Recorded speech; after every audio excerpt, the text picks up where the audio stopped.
साया। ये घटना 2014 दिसंबर में इंदौर में घटी थी। उस वक्त इंदौर में ठंड का मौसम था और बेहद सर्दी पड़ रही थी। रश्मि अपनी कॉलेज की लाइब्रेरी में बैठकर पढ़ाई कर रही थी कि तभी उसकी मां का फोन आया और उन्होंने उसे बताया कि उसके भाई दीपक का एक्सीडेंट हो गया है। उन्होंने फोन पर कहा कि दीपक की बाइक एक गाड़ी से टकरा गई है और वो बहुत जख्मी हालत में है। रश्मि की मां ने उसे फौरन हॉस्पिटल बुला लिया। जिस हॉस्पिटल में रश्मि का भाई दीपक एडमिट था, वो रश्मि के कॉलेज से बस कुछ ही मिनट की दूरी पर था। वो बिना कुछ सोचे घबराई हुई हॉस्पिटल के लिए निकल पड़ी। आईसीयू रूम के बाहर रश्मि के परिवार वाले मुंह लटकाए बैठे थे। दीपक की हालत बहुत सीरियस थी, पर कुछ घंटों बाद जब डॉक्टर बाहर आए तो उन्होंने उसके परिवार वालों को बताया कि दीपक अब खतरे से बाहर आ चुका है। लेकिन होश आने पर दीपक की दर्द की चीखें हॉस्पिटल के सारे पेशेंट सुन पा रहे थे। जब दीपक को हॉस्पिटल के दूसरे रूम में शिफ्ट किया तो रश्मि उसको देखने के लिए उसके रूम में गई। रश्मि को देखते ही दीपक अचानक से गाना गुनगुनाने लगा। रश्मि चेहरे पर मुस्कान लिए चुपचाप उसके साथ की सीट पर जाकर बैठ गई। उसके एक्सीडेंट के बारे में पूछने पर दीपक ने कोई जवाब नहीं दिया। ऐसा लग रहा था जैसे उसको कुछ पता ही नहीं था। इतनी बात ही हुई थी कि दीपक जो कुछ घंटे पहले दर्द में चीख रहा था, बिस्तर से उठकर हॉस्पिटल रूम की खिड़की की तरफ लंगड़ाते हुए चलने लगा। रश्मि ने उससे पूछा कि उसे अचानक क्या हो गया है। रश्मि के सवाल का उसने कोई जवाब नहीं दिया। दीपक खिड़की के पास पहुंचकर खड़ा हो गया और रूम में एक अजीब किस्म का सन्नाटा फैल गया। तभी दीपक ने एक टांग खिड़की पर रख दी। ये देखकर रश्मि का दिल जोर से धड़कने लगा। दीपक पीछे देखकर मुस्कुराया, पर उसका चेहरा पूरी तरह से बदल चुका था। दीपक ने अपना दूसरा पैर भी खिड़की के ऊपर रख दिया। रश्मि उसकी तरफ भागी, लेकिन तब तक दीपक नीचे कूद चुका था। रश्मि ने तुरंत बाहर जाकर सबको अंदर बुलाया। सबके अंदर पहुंचते ही रश्मि ने देखा कि उसका भाई अभी कूदा नहीं है और खिड़की के पास ही खड़ा हुआ है। ये देखकर रश्मि हैरान रह गई, लेकिन उसके छोटे भाई दीपक की आवाज बदलने लगी और वो अजीब तरीके से झटपटाने लगा। ये नॉर्मल नहीं था, मानो जैसे कोई उसे कंट्रोल कर रहा था। वो खाली जगह में किसी को देखे जा रहा था। ऐसा लग रहा था कि दीपक पर किसी का साया आ चुका है।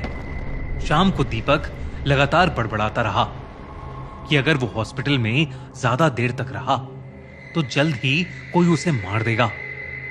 डॉक्टर्स के इंजेक्शन देने पर भी वो सो नहीं रहा था। दीपक की हालत अब और खराब होती जा रही थी।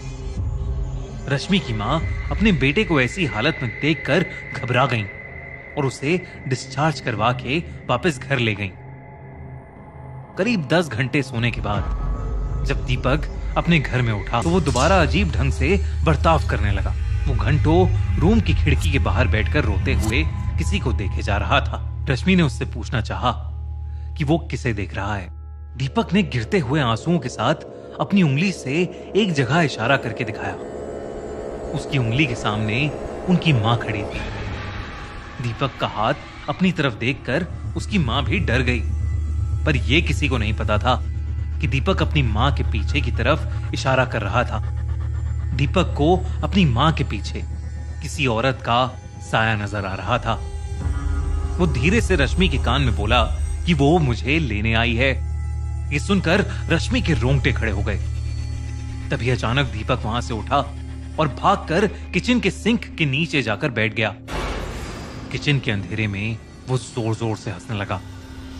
रश्मि भी उसके पीछे पीछे गई और उसने घबराते हुए अपने भाई से पूछना शुरू कर दिया कि वो किसके बारे में बात कर रहा है और इतने अजीब ढंग से क्यों हंस रहा है। दीपक ने धीरे से कहा, मैं नहीं हंस रहा, वो हंस रही है। पूरा परिवार ये सुन रहा था। सब बेहद डर गए थे। दीपक की मां ने उसे नींद की गोली दी और अपने साथ ही सुला लिया। उस रात रश्मि भी अपनी मां के बेडरूम में ही सो रही थी। आधी रात रश्मि की नींद अचानक ही खुल गई। धीरे से उसे अपने पैर पर किसी के हाथ महसूस हुए। कोई उसके पैर रस्सी से बांध रहा था। वो कोई और नहीं बल्कि दीपक ही था।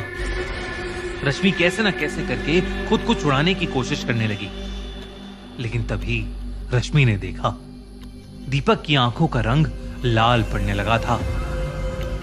ऐसा लग रहा था कि जैसे दीपक की नीली आंखें रात के अंधेरे में चमक रही हों। दीपक रश्मि के बगल में आकर लेट गया और उसे घूरने लगा। रश्मि को उसका छोटा भाई बहुत डरावना लग रहा था। तभी उसके भाई ने रश्मि के बाल पकड़ लिए और उन्हें जोर से खींचने लगा। दर्द के मारे पल भर के लिए रश्मि की आंखें बंद हो गईं। जब उसने आंखें खोली तो दीपक कमरे में नहीं था और रश्मि के पैर भी खुले हुए थे। उसे लगा कि शायद उसने कोई बुरा सपना देखा है, लेकिन जैसे ही उसने करवट ली, उसका खून सर से पैरों में भाग गया। उसने एक औरत को अपने बगल में लेटा हुआ देखा। पूरे कमरे में शांति थी, पर रश्मि की एक चीख ने सबको नींद से उठा दिया। रश्मि ने जब अपने माँ बाप को बताया कि उसके साथ क्या हुआ है, तो वो सुन पड़ गए। तभी उनके घर की छत से दीपक के चीखने की आवाजें आने लगी। तीनों ने छत पर जाकर देखा तो दीपक खुद से ही रात में बातें कर रहा था। रश्मि और अपने पेरेंट्स को देखते ही दीपक उनकी तरफ मुड़ा और उन्हें देखकर एक अजीब ढंग से मुस्कुराया। उसने हंसते हुए एक अजीब सी आवाज में रश्मि से पूछा कि उसके पैर अब कैसे हैं और क्या वो भी रात में प्रिया से मिली।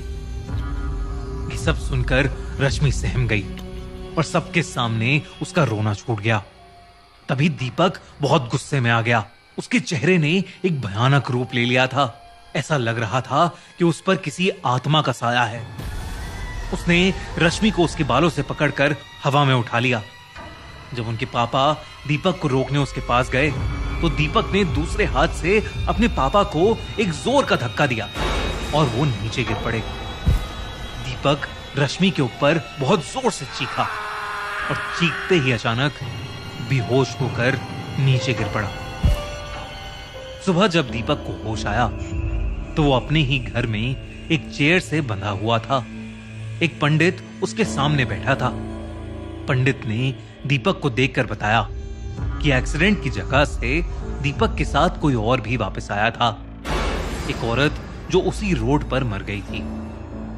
अब सबको समझ आने लगा था। दीपक जिस प्रिया की बात कर रहा था, शायद वो वही औरत थी जिसकी एक्सीडेंट में मौत हुई थी। पंडित ने कहा कि उन्होंने पूजा करके दीपक के अंदर से उस लड़की की आत्मा को मुक्त कर दिया है। उसके बाद पंडित की सलाह मानकर दीपक को हॉस्पिटल में फिर से एडमिट कराया गया। कुछ दिनों बाद दीपक बेहतर महसूस करने लगा, लेकिन तब भी उसकी अजीब हरकतें बंद नहीं हुई। आखिर में दीपक के परिवार वालों ने एक नए शहर में एक नए घर में शिफ्ट किया। जब दीपक नई जगह आया तो वो धीरे धीरे नॉर्मल होने लगा और अब वो बिल्कुल ठीक है।